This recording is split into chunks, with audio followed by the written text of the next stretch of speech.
guia, Deus que me alumia. O Clube do Ouvinte, RU Nossa Senhora de Guadalupe, traz até você Eu Larguei as Drogas. Nos defende dos perigos, dos inimigos da vida. Vem, ó Deus, nos defender, nos proteger. Olá, ouvintes da Rádio Universidade, está começando mais uma edição do programa Largando as Drogas. Produção e apresentação é Faminora, Fábio Cóssio e Daniel Cóssio. Falamos em nome de Pacto CAEX, Casa do Amor Exigente, que tem o seu escritório na rua General Argolo 699. Telefone para o contato 3272-3900. As reuniões para as famílias ocorrem todas as quartas-feiras, às 8 horas da noite, no prédio do Instituto de Menores Dom Antônio Zatter, na Avenida Domingos de Almeida, número 3150, no bairro Areal, aqui em Pelotas. Com mais informações, FEBRACT, Federação Brasileira de Comunidades Terapêuticas, anuncia curso de capacitação para profissionais, monitores e coordenadores de comunidades terapêuticas. O módulo 1 ocorre em Gravataí, aqui no Rio Grande do Sul, com a delegacia da FEBRACT RS, nos dias 23 a 29 de abril de 2018, no Seminário Menor São José, na rua Adolfo Inácio de Barcelos, número 1490, no centro de Gravataí. Está incluso hospedagem, alimentação e material didático. O curso renovado, com novas aulas, novos materiais didáticos. O curso também tem a certificação de extensão universitária Unisal. As inscrições são no www.febract.org.br. Contatos podem ser feitos no telefone 53-99913-3056 ou no 51-9953-82816 e também no telefone da FEBRACT, prefixo 19-9984-12815. Luz na frente, paz na guia, Deus que me alumia. Nós vamos conversar com o Dr. William Pérez, farmacêutico com doutorado em Ciências Biológicas pela Universidade de León, na Espanha. Tem doutorado ainda em Fisiologia Humana pela USP, Universidade de São Paulo, e pós-doutorado em Neurofisiologia do Estresse pela Universidade Federal do Rio Grande do Sul. Atua como professor de Bioquímica da Faculdade de Medicina da Universidade Federal de Pelotas, no Rio Grande do Sul, e preside a Comissão de Ensino do Conselho Federal de Farmácia. Nós vamos falar sobre o alcoolismo. O Dr. William já está ao telefone, vai conversar agora com a gente. Boa tarde, Dr. William Pérez. Boa tarde, Artemisa. Obrigado pela oportunidade. Prazer poder falar com tantos radio-ouvintes do país. Prazer é todo nosso, Dr. William. Doutor, o senhor chama a atenção para o número elevado de brasileiros que consomem álcool em excesso e cotidianamente. São 15% da população. O álcool é a droga lícita mais consumida no mundo inteiro, em todas as classes sociais e em todas as faixas etárias. Há uma explicação para a expansão do alcoolismo dessa forma, doutor? Bom, Artemisa, a primeira coisa importante é se calcula que o número de brasileiros que consomem álcool em dose muito alta possa chegar a 17% dos brasileiros, tá? E isso nós estamos falando em números mais ou menos de 34 milhões de famílias que tem alguém na família que tem um consumo exagerado de álcool, né? Uhum. Tu falaste muito bem na tua intervenção de que isso atinge todas as faixas sociais, né? Isso é o mais grave, porque não é um problema exclusivo de uma faixa de maior ou menor poder aquisitivo, tá? O que cabe destacar é de que o álcool é a principal droga comercializada no mundo, né? Quando nós ouvimos falar de que crack, maconha, cocaína, tá? Mas o álcool supera todas essas drogas, né? A diferença que, entre aspas, né, se diz que o álcool é uma droga lícita, porque ela paga imposto e pode ser comercializada praticamente livremente no país. Mas o que cabe destacar sempre que é uma droga, primeira coisa, com poder destrutivo muito grande, tá? Porque a médio e longo prazo ela vem provocar uma série de consequências que vamos falar mais a seguir. Então esse é o primeiro ponto-chave que eu acho que já cabe destacar. A segunda coisa que preocupa muito é de que cada vez em faixas etárias menores, tá, com menos idade, as pessoas começam a beber, né? E, antigamente, em tempos passados, seguramente, na nossa infância, as pessoas começavam a ter um convívio social maior, mais perto da bebida, lá pelos seus 15, 16, 17 anos, né? Hoje, lamentavelmente, nós já encontramos praticamente, podemos dizer, crianças tendo consumo de álcool já com 10, 11 anos de idade. O álcool é a porta de ingresso, de porta de entrada para outras drogas. Então, isso é o mais grave sempre, né? Claro que há fatores sociais, econômicos e até genéticos que relacionam-se com o alcoolismo, tá? Mas o mais grave, eu volto a te dizer, é uma droga sempre lícita, comercializada. Teoricamente não poderia ser comercializada para menores de 18 anos, não sabe que isso aí é facilmente burlável em qualquer lugar do país, e atinge todas as faixas etárias e todas as classes sociais. Como o senhor acabou de falar para a gente, doutor, praticamente, né, a gente vê bebida como uma coisa comum, né, em todo canto que a gente chega, os jovens, as pessoas de mais idade estão bebendo, né, até crianças mesmo. Então, como que se identifica uma pessoa alcoólatra, né? Já que a gente olha a nossa volta e todo mundo está bebendo. Como é que a gente identifica uma pessoa alcoólatra, doutor? Bom, vamos começar assim. Existem alguns parâmetros que tentam quantificar, dar a quantidade, né? Que dizem que se alguém tomar 7 doses, né, por semana de determinado volume de álcool, já poderia ter dependência. Eu diria coisas mais fáceis, né? Frases que são muito comuns nas pessoas, como aquela, por exemplo, eu tomo hoje maior quantidade de bebida e tenho o mesmo efeito que antes. O que quer dizer isso aí? A pessoa cada vez ela precisa mais álcool para ter os sintomas que tinha antes. Então é muito comum alguém se vangloriar e dizer, olha, eu bebo 6 cervejas e nada acontece comigo, tá? Eu bebo meia garrafa de pinga e não acontece nada comigo. Isso já é um sinal típico de alguém que está dependente do álcool, tá? É dizer, cada vez ele precisa uma quantidade maior de consumo de bebida alcoólica para se sentir, entre aspas, melhor, né? A segunda coisa importante do alcoólatra é quando ele começa a abandonar suas atividades de trabalho. Isso é muito frequente, lamentavelmente, né? As pessoas não conseguem exercer sua profissão e a consequência é literalmente, nós temos que o álcool está envolvido nisso aí, né? O abandono da família, que é algo muito comum também, a pessoa deixa de conviver com seus familiares para ficar bebendo, né? Então, são sinais que progressivamente nós vamos reparando. Mas eu diria que, assim, um dos mais característicos é quando alguém chega e diz, eu bebo X garrafas ou X volume de bebida e eu não sinto nada. Isso já é um primeiro sinal para dizer que alguma coisa está mal, tá? Outra coisa que eu acho que é importante destacar, tem diz assim, o álcool é sempre um depressor, ele sempre deprime, tá?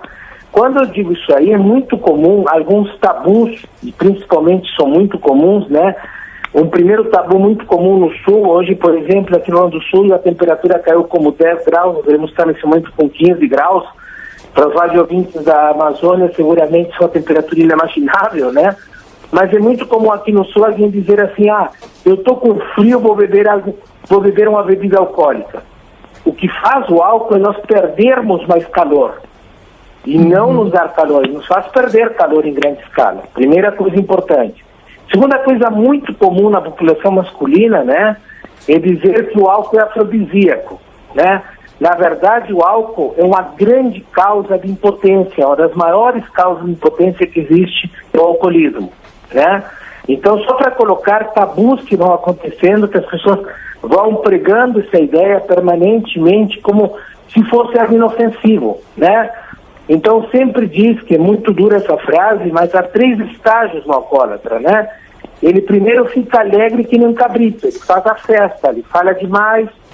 Depois, que é o momento mais crítico, ele se torna agressivo, né? Muito comum, e quando eu digo agressivo, eu me refiro a homens e mulheres alcoólatras. Não pensem que agressividade é apenas um termo masculino. E lamentável no terceiro estágio, que termina acontecendo alcoólatra, é que ele começa a perder o convívio com as pessoas, né? E isso sabe que são características muito sérias do alcoolismo, tá? Então eu te colocaria assim, toda vez que uma pessoa começa a dizer que precisa de doses maiores de bebida e não sente nada, isso é um sinal bastante perigoso. Agora, doutor, a gente vê também gestantes, né? Gestantes consumindo álcool. E qual o resultado disso? O que pode acontecer à criança? Bom, eu sempre digo assim, ó, eu parto que todo ser humano tem a liberdade de suas escolhas. E quando eu ministro aula para medicina, eu sempre digo para os alunos a mesma frase, para a farmácia a mesma coisa, com exceção da mulher que está grávida. A mulher que está grávida não pode beber absolutamente nada de álcool, em nenhuma hipótese. Ele diz, não existe nenhuma hipótese que uma mulher grávida consuma álcool. Por quê? Porque esse álcool facilmente chega até o feto, facilmente chega até o neném que está sendo formado. E hoje sabemos que o álcool provoca, uma das consequências que pode provocar o álcool é o que se chama de síndrome do alcoolismo fetal, que é uma síndrome que provoca retardo mental. Então nenhuma mãe, tá, tem o direito de provocar que seu filho nasça com grau de retardo mental porque houve consumo de álcool. A mesma coisa com após o nascimento. Através do leite materno também existe passagem de álcool.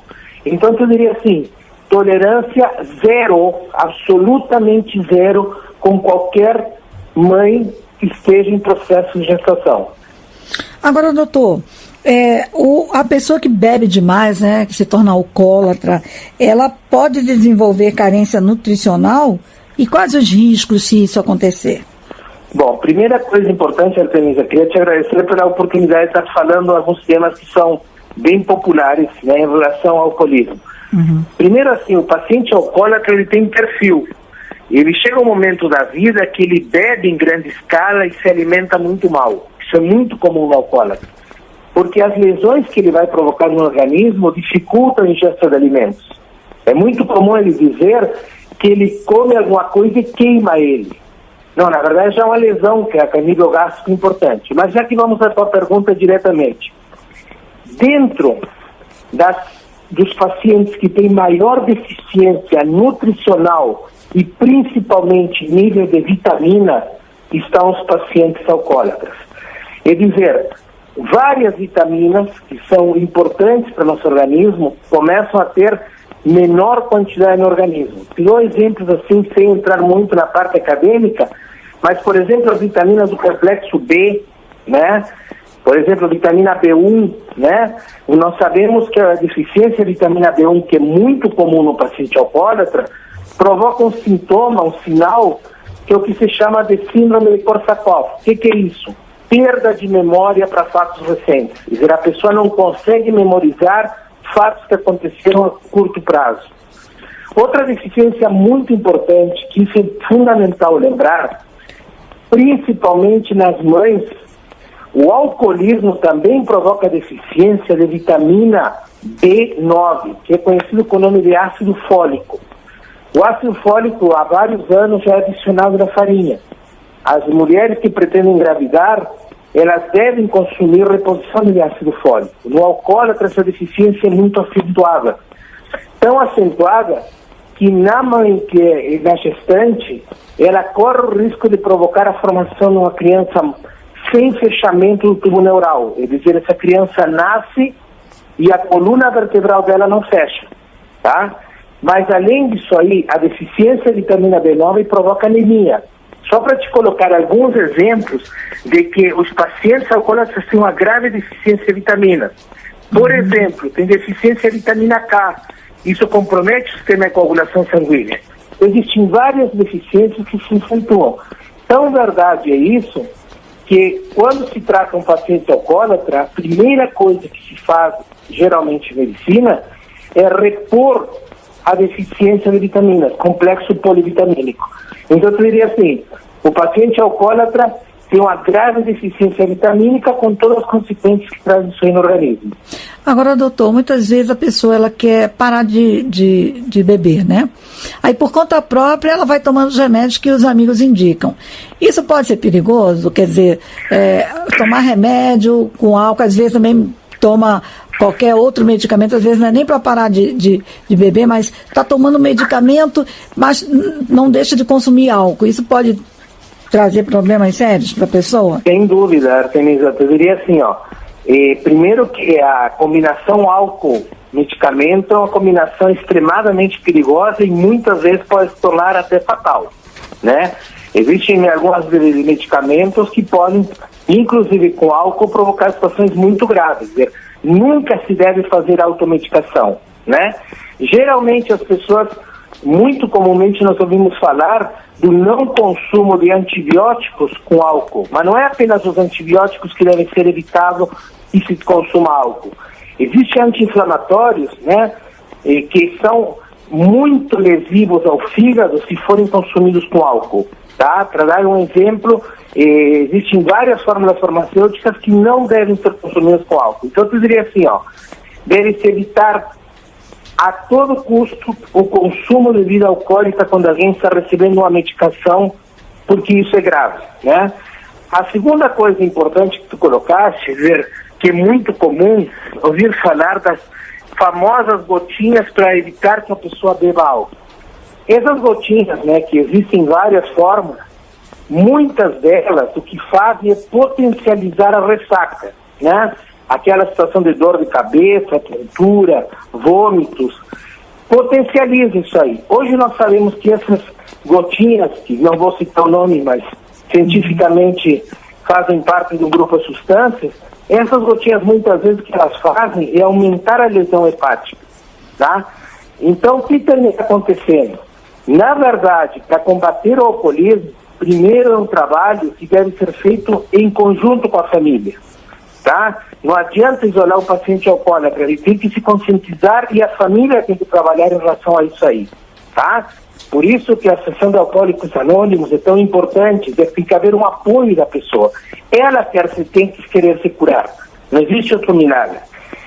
Segundo, que tem surgido nos últimos anos, nós sabemos perfeitamente, assim como a comida, o álcool dá a sensação de prazer, né? Então, alguns medicamentos lançados nos últimos anos, principalmente na Europa, eles o que tentam fazer é potencializar o efeito de prazer sem que a pessoa consuma esse álcool, né? Mas a maior fonte de prazer que nós temos, na verdade, é amar alguém, né? Então, na verdade, eu digo assim, existe um tratamento farmacológico hoje que trabalha. Agora, o primeiro ponto para combater o alcoolismo é a própria pessoa querer procurar essa solução. E senão não adianta, por mais que a família faça um esforço, se ele não se convencer disso aí, ele não vai ter cura. Com certeza. Doutor, eu quero agradecer a sua participação aqui em nosso programa e eu espero contar outras vezes com o senhor aqui na Nacional, tá certo? Olha, eu queria muito te agradecer, eu sei que são mais de 3.000 emissoras nesse momento reproduzindo essa entrevista, e inclusive fora do país, aqui no Uruguai, Paraguai e outros países, então queria te agradecer muito a oportunidade, estamos sempre à disposição, tanto na área como farmacêutico, também como docente na área médica, dizer, na verdade, que vocês estão fazendo um trabalho social muito importante. Então, estou sempre às horas que for possível colaborar com vocês, e sempre lembrando, volto a reiterar, o álcool é um mal que deve ser tratado do indivíduo e com a família. Se não conseguir fazer isso, não vamos conseguir vencer. E sempre à disposição de vocês. Com certeza vamos conversar muitas outras vezes, doutor William Pérez. Nós é que agradecemos a sua participação. Eu lhe desejo uma boa tarde. Muito obrigado, então. Mais uma vez, sempre à disposição. Obrigada. Luz na frente, paz na guia, Deus que me alumia. O Grupo Nata vem convidar todos os graduados de Pelotas e região a participarem do 9º Encontro Estadual de Graduados. Vai se realizar dia 20, 21 e 22 de julho de 2018 na Escola São Francisco, em Porto Alegre. Contamos com a participação de todos. Juntos somos fortes, juntos somos um.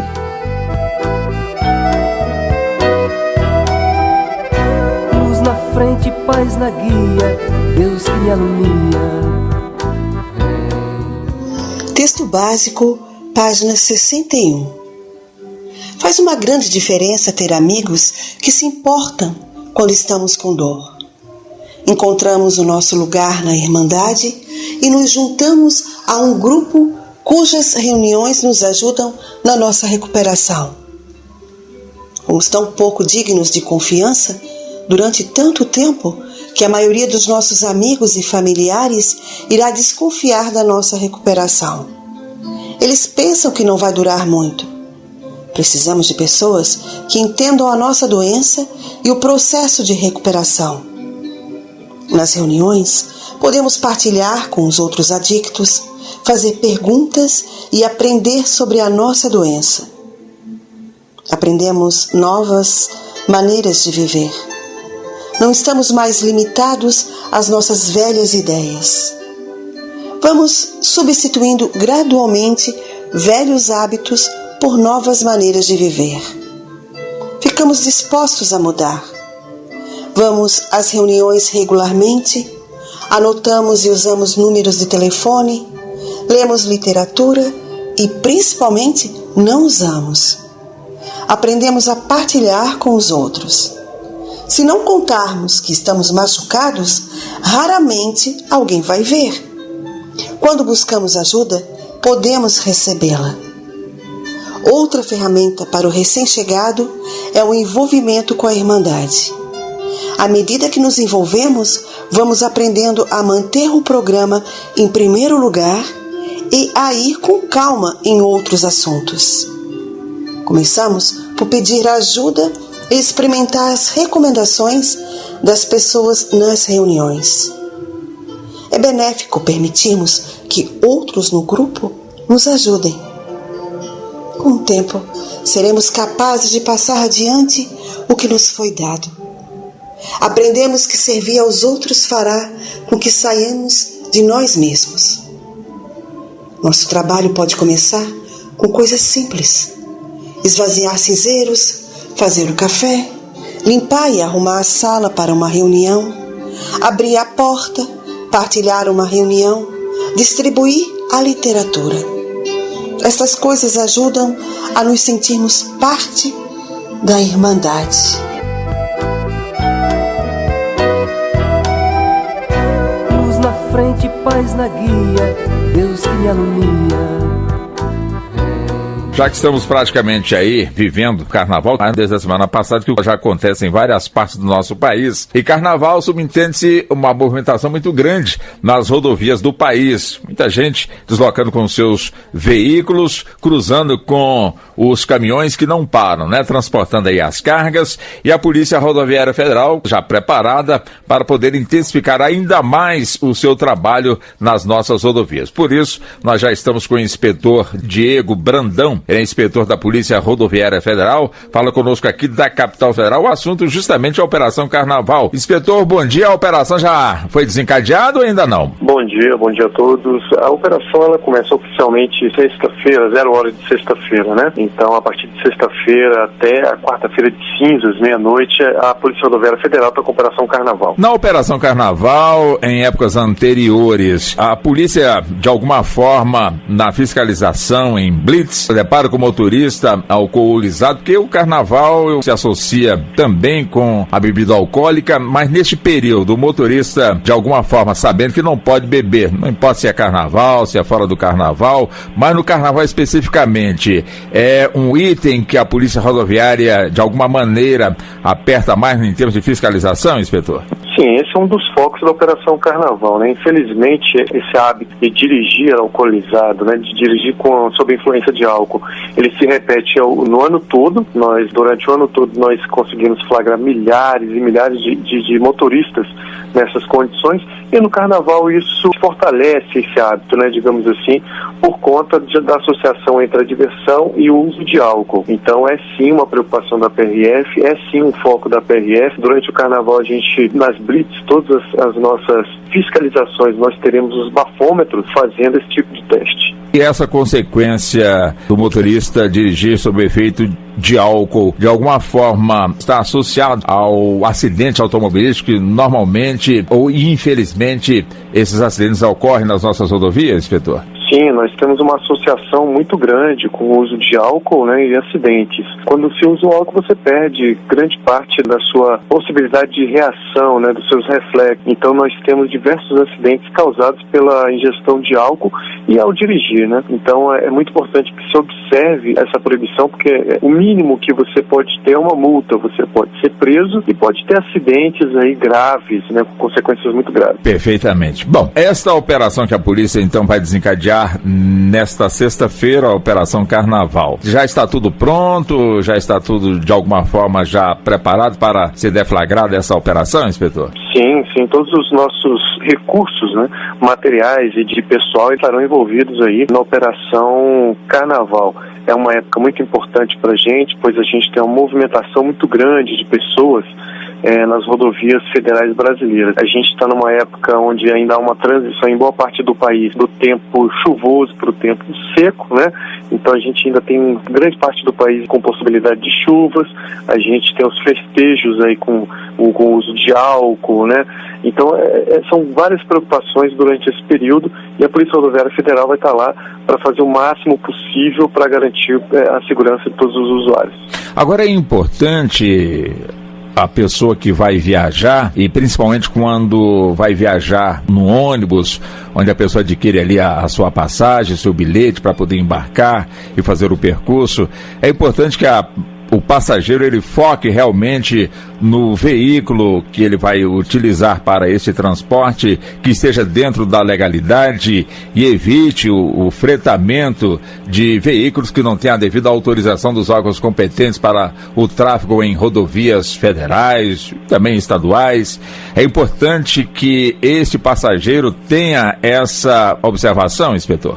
Sim, é muito importante que você procure os veículos legalizados para que você tenha uma segurança maior. Os veículos legalizados passam por diversas exigências legais e a probabilidade de ter problemas com eles, mecânicos, de conservação, são menores. De qualquer maneira, é importante que se observe o veículo, condições gerais do veículo, dos pneus, a aparência geral, para que você tenha uma viagem mais tranquila também. Perfeito. E a recomendação básica que o senhor deixa, não só para o período de carnaval, mas sempre, que é sempre importante, todos os dias, não importa que período seja, chamar a atenção do motorista. Qual a mensagem que o senhor nos deixa, inspetor? A principal é respeito, né? Nós estamos no meio de um trânsito que tem hoje, nas rodovias federais, com aproximadamente 6.200 mortos por ano. Então é muito importante que tenhamos respeito pelo próximo, respeito por nós mesmos, respeito pela legislação de trânsito, para que a gente consiga mudar esse cenário de violência no trânsito. Inspetor Diego Brandão, da Polícia Rodoviária Federal, muito obrigado ao senhor por atender a Rádio Nacional. Bom dia, inspetor. Bom dia e bom carnaval a todos. Obrigado. Fortalece aí, álcool e drogas. Como ser abordado na sociedade?